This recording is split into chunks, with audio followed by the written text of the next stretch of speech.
కఠినమైన తల్లి అయినా, ఎంత కఠినాత్ముడు తండ్రి అయినా సరే మన పిల్లలు తప్పు చేసినప్పుడు క్షమిస్తారు. ఏ తల్లి అయినా క్షమిస్తారు, ఏ తల్లి అయినా క్షమిస్తారు. కాబట్టి కోపొచ్చి ఒక దెబ్బ కొడుతుండొచ్చు, కోపొచ్చి ఒక 4 మాటలు తిట్టొచ్చు, కానీ మొత్తానికైతే ఇక నువ్వు అవసరం లేదని చెప్పేసి శిక్షిస్తారా? ఒక మనుషులమే మనం ఇంతగా మన పిల్లల పట్ల ఇంతగా ప్రేమిస్తున్నామే, మన మనుషులమై ఉండి మన పిల్లలు తప్పు చేస్తే వారిని క్షమిస్తున్నాం కదా, మరి ఇంకా దేవుడు అనేవాడు ఇంకా ఎంతగా ఎంతగా క్షమించాలి? మనుషులమే మనమే మన పిల్లల్ని తప్పు చేసినప్పుడు, కొన్నిసార్లు పొరపాటు చేసినప్పుడు వారి తప్పులు క్షమిస్తున్నాం కదా, మరి దేవుడు అనేవాడు ఇంకెంతగా క్షమించాలి, ఆలోచించాలి పిల్లరా. ఎందుకంటే మనకు సత్యాన్ని కావాలి. ఎందుకంటే ఏ దేవుడైనా సరే ప్రేమ చూపేవాడే దేవుడు, నిజమైన దేవుడు, శిక్షించేవాడు కాదు. దేవుడు మనం శిక్షిస్తే మనం ఎక్కడికి వెళ్ళిపోతాం? దేవుడే మనల్ని శిక్షిస్తే ఇక మనం ఇంకా బ్రతికేది ఎట్లా? కనుక నేను ప్రకటిస్తున్న ఆ నజరేయుడు యేసుక్రీస్తు ఏం చెప్తున్నాడంటే, ఎలాంటి పాపం అయినా సరే ఆయన క్షమించడానికి సిద్ధంగా ఉన్న పిల్లరా. హల్లెలూయా. ఎందుకంటే ఆ దేవాది దేవుడే. ఎందుకంటే ఇప్పుడు ఒక మాట చెప్పాలంటే, డాక్టర్ ఎవరికి అవసరం అండి? డాక్టర్ ఎవరికి అవసరం అంటే, ఒక రోగం వచ్చిన వాళ్ళకి లేదా జబ్బు చేసిన వాళ్ళకి మాత్రమే డాక్టర్ అవసరం, మనుషులకైతే అవసరం లేదు కదా.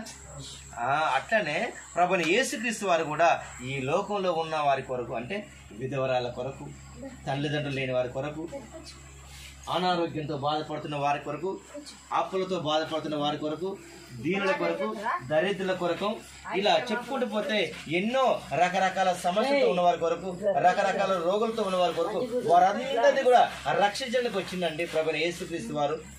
మంచి వాళ్ళ కోసం కాదండి, ఈ లోకంలో ఉన్న పనికిరాని వారి కోసం, లేదంటే అవమానాలు పడుతున్న వారి కొరకు, ఆకలితో అలమటిస్తున్న వారి కొరకు, అప్పుల బాధతో ఉన్న వారి కొరకు, ఆర్థిక ఇబ్బంది ఉన్న వారి కొరకు, ఇలా చెప్పుకుంటూ పోతే ఎందరో వారు చేసిన స్వయంకృత అపరాధం వల్ల, వారు చేసిన తప్పిదాల వల్ల నశించిపోతున్న వారి కొరకు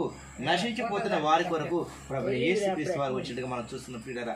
దయచేసి మన ఈ దేవుడు మన నుంచి ఏం కోరుకోవట్లేదండి, నీతిగా నిజాయితీగా జీవించమంటుడు అంతే.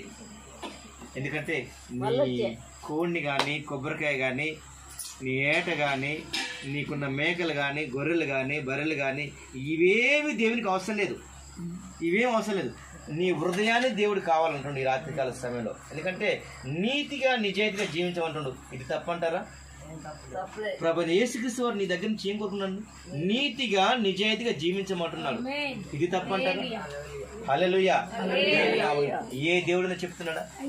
కానీ చాలా మంది దేవులుగా పిలువబడేవారు, వాళ్ళకి కోళ్ళు కావాలి, కొబ్బరికాయలు కావాలి, ఏటలు కావాలి, మేకలు కావాలి.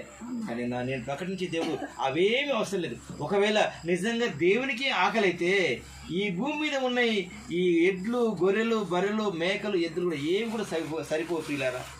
ఒకవేళ నిజంగా దేవునికి ఆకలి అయితే మనం దేవునికి ఎలా పెట్టగలుగుతాం? దేవుడికి ఎక్కడి నుంచి తెచ్చి పెట్టగలుగుతాం? ఈ ప్రపంచంలో ఉన్న ఎద్దులు సరిపోతాయా? బర్రెలు సరిపోతాయా? గొడ్లు సరిపోతాయా?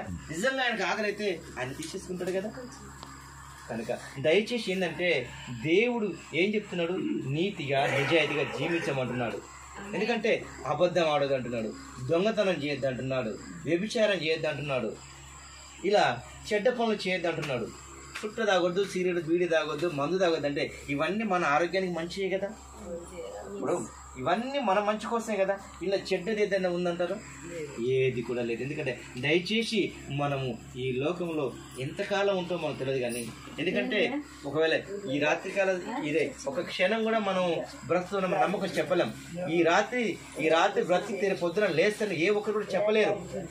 కనుక దయచేసి మనలో ఇంకా ప్రాణం ఉండగానే, ఇంకా జీవం ఉండగానే దయచేసి ఏది మంచో ఏది చెడో మనం పరీక్షించి ఒక నిర్ణయం తీసుకున్నాం.